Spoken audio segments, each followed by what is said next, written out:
किशनगंज गांव में इन दिनों बस एक ही चर्चा बनी हुई है कि किशनगंज के सभी अमीर लोगों के घरों और दुकानों पर चोरियां हो रही हैं।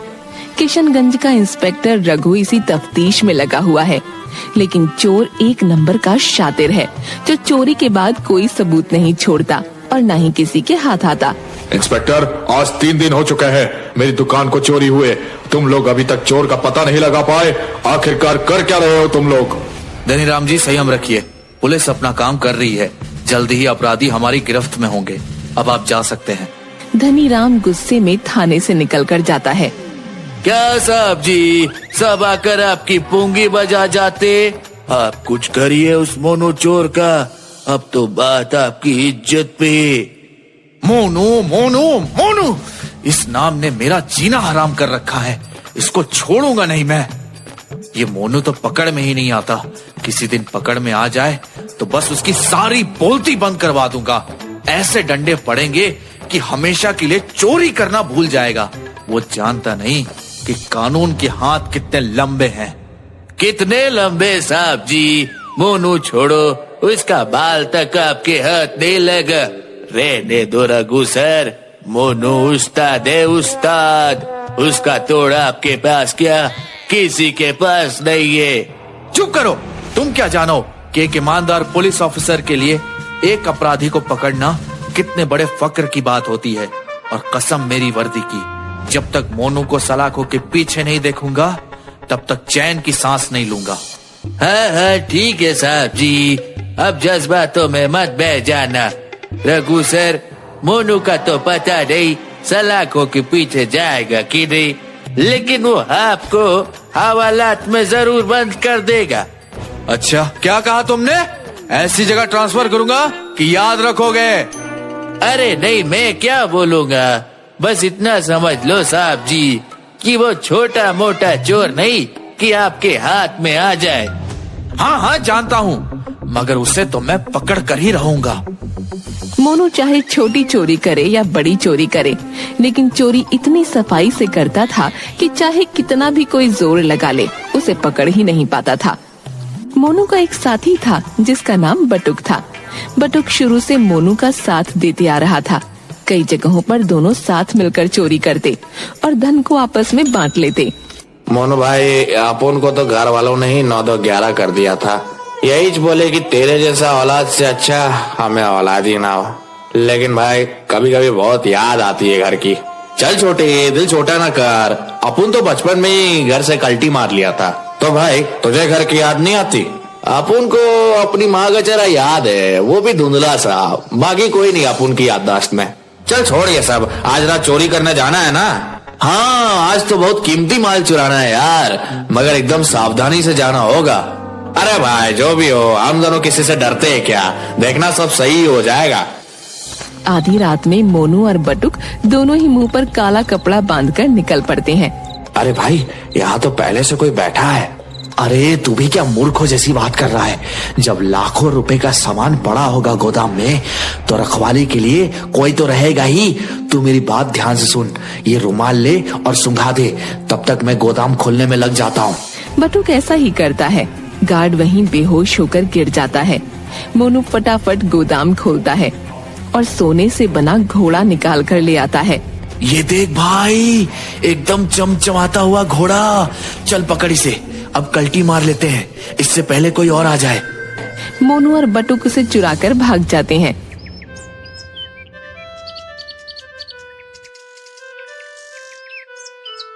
साहब, मैं तो लूट गया, मैं तो बर्बाद हो गया साहब। इतना कीमती तोहफा चोरी हो गया साहब। अरे थोड़ा शांत होकर पूरी बात बताइए। साहब, मैंने सोने का घोड़ा बनवाया था। वो घोड़ा मुझे एक कॉन्टेस्ट को तोहफे में देना था, क्योंकि एक बहुत बड़ी डील साइन हुई थी। अब मैं क्या बोलूंगा, मैंने पहले ही बता दिया था उन्हें। ये पता नहीं चोर को कैसे पता लग गया इसके बारे में। इसके बारे में तो मेरे घर वालों तक को भी नहीं पता था साहब। हो ना हो, ये काम उस मोनू चोर का ही है। उसे तो मैं छोड़ूंगा नहीं। अब वो मेरे हाथ से नहीं बच पाएगा। भाई, ये तो कमाली हो गया। हम तो माला माल हो गए। और क्या चाहिए? लेकिन भाई, तुझे कैसे पता था कि उस आदमी के गोदाम में सोने का घोड़ा रखा हुआ था। अपुन के कुछ गुर्गे अपुन के लिए खबरे का काम भी करते हैं, बस टाइम से उनको उनका हिस्सा मिल जाता है।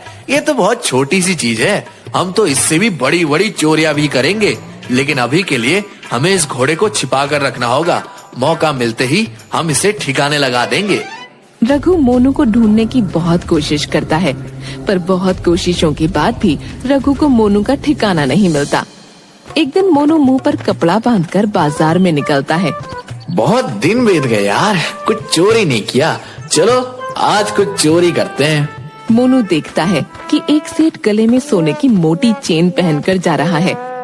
अच्छा, 900 चूहे खाकर बिल्ली हज को चली। मोटे सेठ ने पब्लिक को बहुत लूटा है, क्यों ना आज इस पर हाथ साफ किया जाए।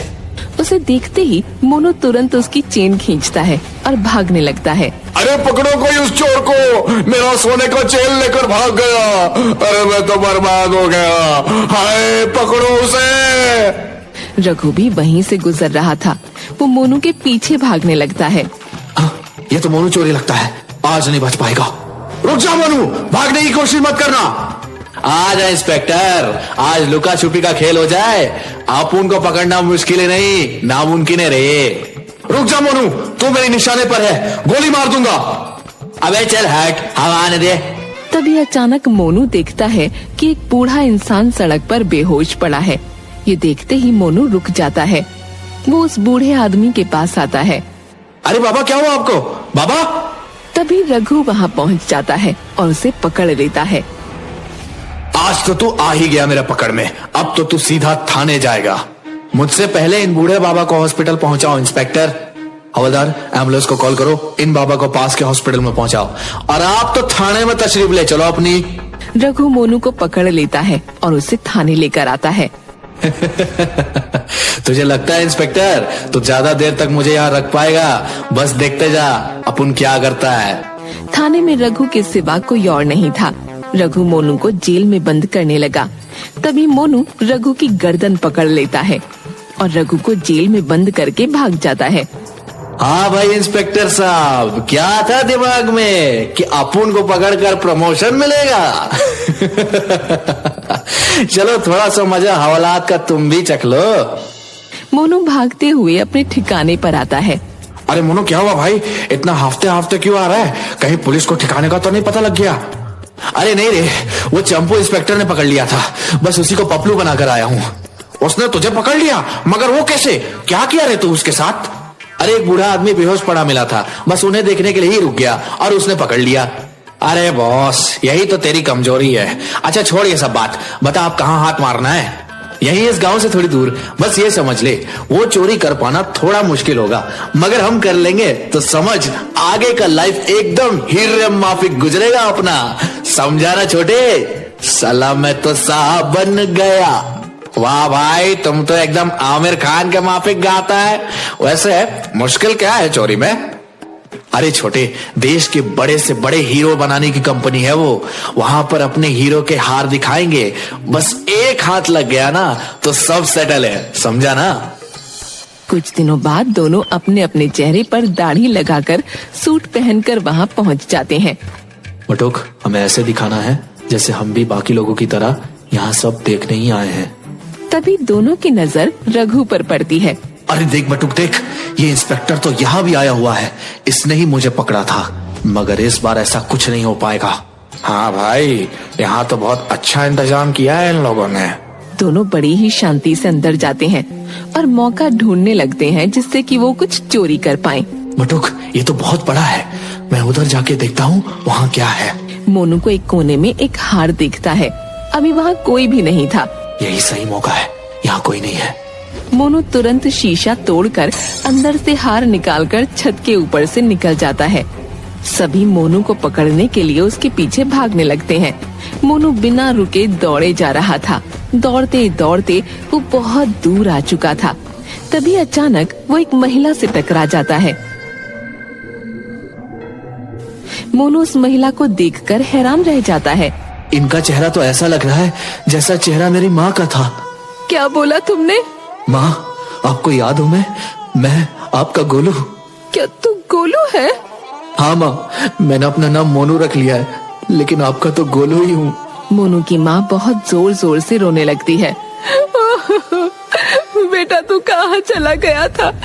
मैंने तुझे कितना याद किया, तू कितना बड़ा हो गया, मैं तो पहचान भी नहीं पाई। माँ, अभी मैं बहुत जल्दी में हूँ, मुझे जाना होगा।